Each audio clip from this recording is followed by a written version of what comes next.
అందరికీ నమస్కారం. ముందుగా అందరికీ శివరాత్రి శుభాకాంక్షలు.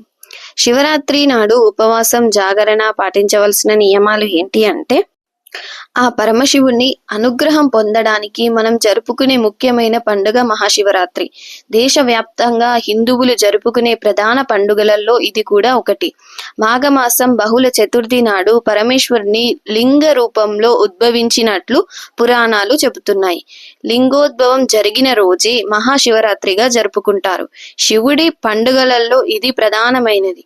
ఈ రోజున శివుణ్ణి లింగాత్మకంగా ఆరాధించిన వారెవ్వరైనా పురుషోత్తముడు అవుతాడని పురాణాలు చెబుతున్నాయి.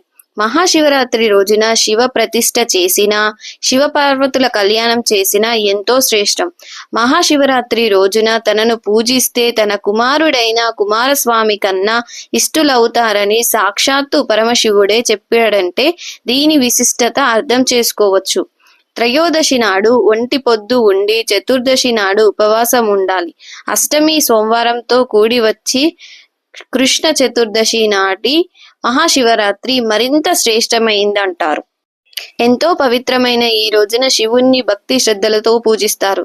శివపురాణంలో శివరాత్రి పూజ విధానాన్ని శ్రీకృష్ణుడి ఉపమన్యు మహర్షి వివరించాడు.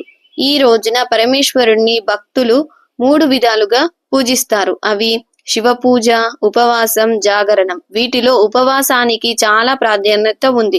మహాశివరాత్రి నాడు ఉపవాసం చేసిన శివనామ స్మరణ చేయడం కన్నా ముఖ్యమైనది మరొకటి లేదు. ఉపవాసం వల్ల శారీరక శుద్ధి, జాగరణం చేస్తే ధ్యానం చేయడం వల్ల మనోశుద్ధి కలుగుతాయి.